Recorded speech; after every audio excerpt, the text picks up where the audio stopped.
കൊച്ചിയിൽ air India എക്സ്പ്രസിന് അടിയന്തര landing. ബഹ്റൈനിലേക്ക് പുറപ്പെട്ട എയർ ഇന്ത്യ എക്സ്പ്രസാണ് അടിയന്തരമായി ലാൻഡ് ചെയ്തത്. ടയറിന്റെ തകരാർ കണ്ടെത്തിയതിനെ തുടർന്നാണ് തിരിച്ചിറക്കിയത്. കൂടുതൽ വിവരങ്ങളുമായി കൊച്ചിയിൽ നിന്ന് സഹിൻ ആന്റണി ചേരുന്നു. സഹിൻ, നിലവിലെ സാഹചര്യം എന്താണ്?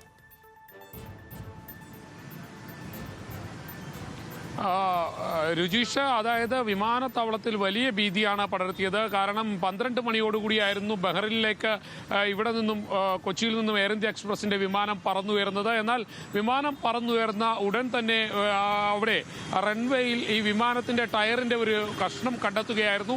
ഇതേ തുടർന്നാണ് വിമാനത്തിന് അടിയന്തര ലാൻഡിംഗ് പ്രഖ്യാപിച്ചത്. ഉടൻ തന്നെ എമർജൻസി സിറ്റുവേഷൻ, അതായത് എയർപോർട്ടിലേക്ക് വേണ്ട എല്ലാ സജ്ജീകരണങ്ങളും ഒരുക്കുകയായിരുന്നു. പിന്നീട് വിമാനം അടിയന്തരമായി ഇറക്കുന്നതിന് മുന്നോടിയായി വിമാനം ആകാശത്ത് വട്ടമിട്ട് പറക്കുകയാണ് ഉണ്ടായത്. അതിന്റെ ഇന്ധനം കുറയ്ക്കുന്നതിന് വേണ്ടിയായിരുന്നു ഇത്തരത്തിൽ ആകാശത്ത് വിമാനം വട്ടമിട്ട് പറന്നത്.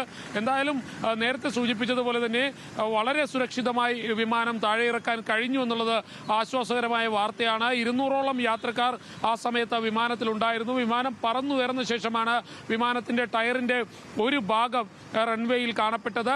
ഇതേ തുടർന്നായിരുന്നു വിമാനത്തിന് അടിയന്തര ലാൻഡിംഗ് പ്രഖ്യാപിച്ചതും വിമാനം അടിയന്തരമായി നിലത്തിറക്കാൻ തീരുമാനിച്ചതും. പക്ഷേ ഇന്ധനം നിറഞ്ഞതുകൊണ്ട് തന്നെ പെട്ടെന്ന് വിമാനം താഴേക്ക് ഇറക്കാൻ സാധിക്കില്ലായിരുന്നു. പൈലറ്റ് അദ്ദേഹത്തിന്റെ ബുദ്ധിപരമായ ഒരു നീക്കം തന്നെയാണ്. ആകാശത്ത് വിമാനം പലതവണ വട്ടമിട്ട് പറന്നു. അതിനൊടുവിലാണ് വിമാനം ഇപ്പോൾ അല്പനേരം മുൻപ് അടിയന്തരമായി താഴെ ഇറക്കിയത്.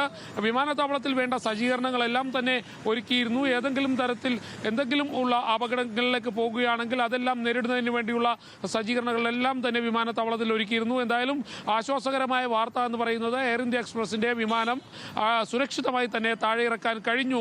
രുചീഷ്. ശരി സഹിൻ, കൊച്ചിയിൽ എയർ ഇന്ത്യ എക്സ്പ്രസിന് അടിയന്തര ലാൻഡിംഗ് നടത്തേണ്ട ഒരു സാഹചര്യം ഉണ്ടായിരിക്കുന്നു. ബഹ്റൈനിലേക്ക് പുറപ്പെട്ട എയർ ഇന്ത്യ എക്സ്പ്രസ് ആണ് ടയറിലെ തകരാറിനെ തുടർന്ന് തിരിച്ചിറക്കിയത്. വിവരങ്ങൾ നൽകിയായിരുന്നു സഹിൻ ആന്റണി.